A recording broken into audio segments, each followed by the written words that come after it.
I recently finished a novel called Invincible Wife. I can just say one sentence about the main character, Lang Yan, which is, he is a man of talents.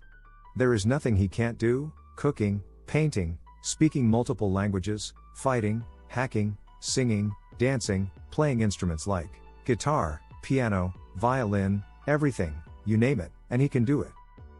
This novel is now on my favorite list, just because of Lang Yan, nothing else.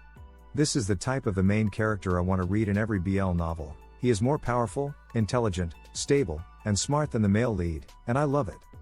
Lang Yan belonged to a poor family, and one day his drunkard father sold him to a rich family, without telling his wife. Now, why does that rich family want Lang Yan?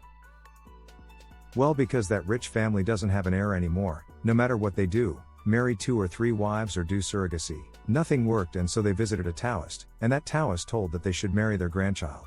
The only child left in the family to marry a person with a name Yan. Well, now I guess you know why they wanted Lang Yan. Well, after adopting Lang Yan, they sent him to a school where rich families send their daughters to learn how to become a virtuous wife. And Lang Yan becomes the only boy in a girls' school. Until then, they will try to find a girl with the name Yan.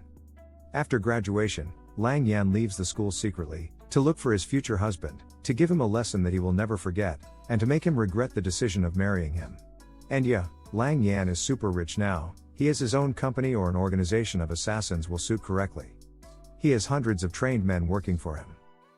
And Lang Yan thought that his future husband is Zhoulun. Now, Zhoulun is a CEO of a big company. He is cold to everyone, even his grandfather, the only family he has left. He talks less and has closed himself, because he thinks that people who are close to him will always die, just like his parents. And then Lang Yan enters his life, to make his life miserable, but instead, he makes Zhoulun love him, and Lang Yan also starts to love Zhoulun, until he finds that Zhoulun is actually not his fiancé. And Zhoulun already has a fiancé, whom he doesn't love, but agrees because of his grandfather, and his real fiancé and Zhoulun's family are enemies. And from here the story gets deeper, darker, and heartbreaking, but, most importantly, it becomes more interesting from here, as one by one many secrets get revealed. So, at first, this novel was kind of lovey-dovey, because Lang Yan starts to mess Zhoulun's peaceful life, and eventually, they both starts to love each other. They live together, eats together, and started to live like a married couple. But, then Lang Yan gets to know that Zhoulun is not his real fiancé, and Zhoulun also gets to know about Lang Yan's past, and both decides to break off their engagements. But, then, Zhoulun's grandfather comes, and messes everything. And Zhoulun breakups with Lang Yan, and believe me, those after breakup chapters were so emotional for me that I cried in every episode. I felt like I broke up with my boyfriend even though I have never been in a relationship. Now, don't start to curse Zhoulun while reading as I did, because he didn't broke up with Lang Yan because of his grandfather. He broke up because he wanted to keep Lang Yan safe.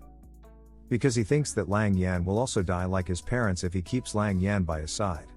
But don't worry, cause Lang Yan is gonna hurt Zhoulun more than he does, and he's gonna make Zhoulun cry and regret breaking up with him 10 times more. And yeah, Zhoulun planned to get engaged with his fiancée and break up with Lang Yan, and after Lang Yan leaves, he will break off the engagement, but Zhoulun's grandfather ruins everything by trying to kill Lang Yan. But in the end, this grandfather will realize his mistakes. Actually, this novel is full of big twists around the end of the novel, and I don't want to ruin that, but here I'm only gonna say one thing: the reason why all this mess was created was because of that Taoist mistake. But to know what that Taoist mistake was, you have to read the novel. But after all these messes we finally get our happy ending. Oh, and we have a second couple also. Leihson and bubu.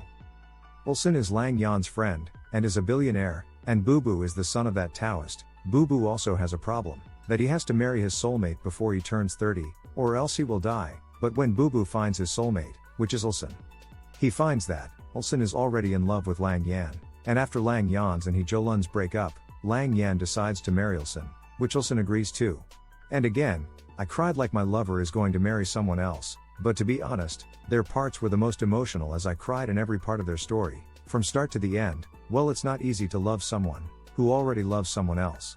But actually, Leihson didn't love Lang Yan, he just liked him. And just to make Leihson realize that he loves bubu and not him, Lang Yan decides to marry him. Well, he also wanted bubu to fight for his love. And Lang Yan did succeed, as Leihson eventually realizes that he loves bubu. And I love those moments when Lang Yan teases Bubu saying that he and leihson are going on a date, and Bubu curses him every time. This novel is truly a masterpiece. I may not be able to explain how amazing this novel is. It's on my awesome list and is worth rereading. Just give it a try and I'm sure you're gonna love it. And I'll see you guys in my next video. Till then, remember to read this novel, and enjoy it, till your last chapter's bathroom break. Thank you.